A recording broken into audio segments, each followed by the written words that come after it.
जरूरत है।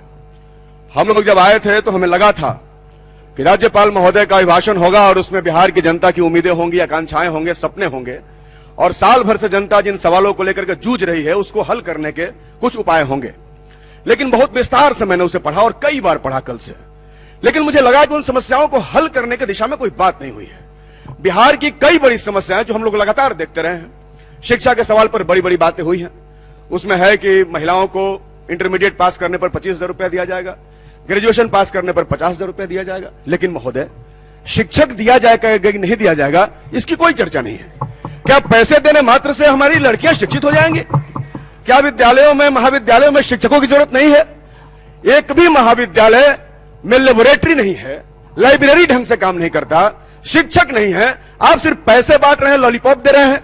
मैं समझता हूं कि इस लॉलीपॉप को दे देने से उनको बेहतर शिक्षा नहीं मिलेगी। उनको तभी बेहतर शिक्षा मिलेगी जब विद्यालयों में शिक्षक होंगे। आप जाकर हाई स्कूलों में देख लीजिए, कहीं साइंस के टीचर नहीं मिलेंगे, कहीं प्राचार्य नहीं मिलेंगे, और आप कह रहे हैं कि बहुत महिलाओं का विकास हो गया।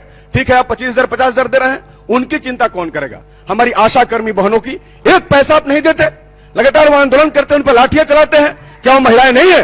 कोई मानदेय नहीं दिया गया, आंगनबाड़ी बहनों का मानदेय नहीं बढ़ाया गया। 5-6 हजार में क्या होता है महोदय? क्या होता है 5-6 हजार में? सहायिकाओं को पैसा नहीं दिया जाता। आज इस महंगाई के दौर में जहां 100 रुपए पेट्रोल हुआ है वहां उनका शोषण हो रहा है।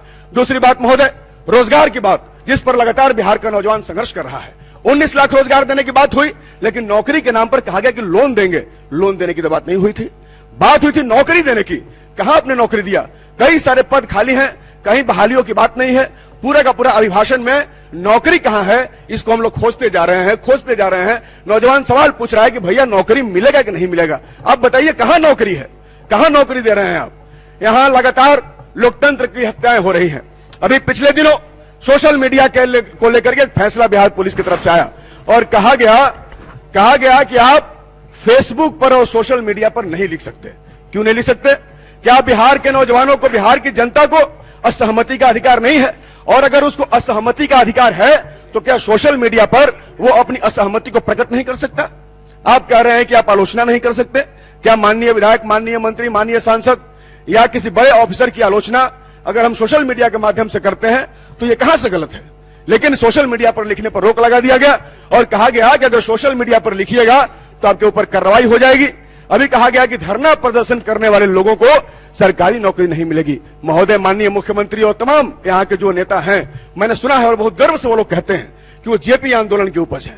बहुत आंदोलन हुआ था उस दौर में, हम भी जेपी आंदोलन को हमने पढ़ा है, लेकिन उस समय भी धरना प्रदर्शन हुआ।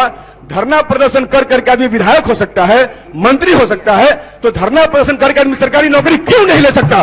क्यों सरकारी नौकरी पर रोक लगाया गया है? मुझे लगता है कि आप आंदोलनों से डरते हैं। जिस तरीके से लाठीचार्ज करते हैं, जिस तरीके से दरोगा अभ्यर्थियों पर लाठीचार्ज किया गया, जिस तरीके से शिक्षकों पर लाठीचार्ज किया गया, जिस तरीके से कर्मचारियों पर लाठीचार्ज किया गया और लगातार लोकतंत्र का हनन हो रहा है। महोदय, मुझे थोड़ा सा वक्त दिया जाए। सही बात है, हम लोग नए सदस्य हैं, तो नए सदस्यों को अगर सिखा रहे हैं तो थोड़ा बोलने का भी मौका दीजिए और थोड़ा सा बोलने का भी मौका महोदय हम लोग को दिया जाए। आप लोग चाहेंगे तो हम लोग आगे बढ़ेंगे, हम चाहते हैं कि आप हमें भी बोलने का मौका दीजिए। तो महोदय, मैं ये कह रहा हूं कि बिहार की सरकार भी मोदी सरकार की तर्ज पर यहां लोकतंत्र की हत्या कर रही है। वहां किसानों के पांव में कीले ठोके जा रहे हैं और यहां धरना प्रदर्शन रोक लगाया जा रहा है। मैं साफ तौर पर मैं कहना चाहता हूं, ये लोकतंत्र की हत्याएं हो रही हैं।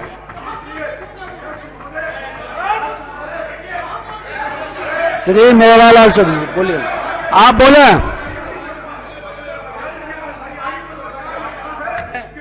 हम अपने पार्टी को धन्यवाद देना चाहेंगे कि उन्होंने, आप माननीय सदस्य बैठ जाएं। महामहिम गवर्नर नए सदस्य हैं और बैठ जाइए। आप शुरू करें, आप बैठ जाइए।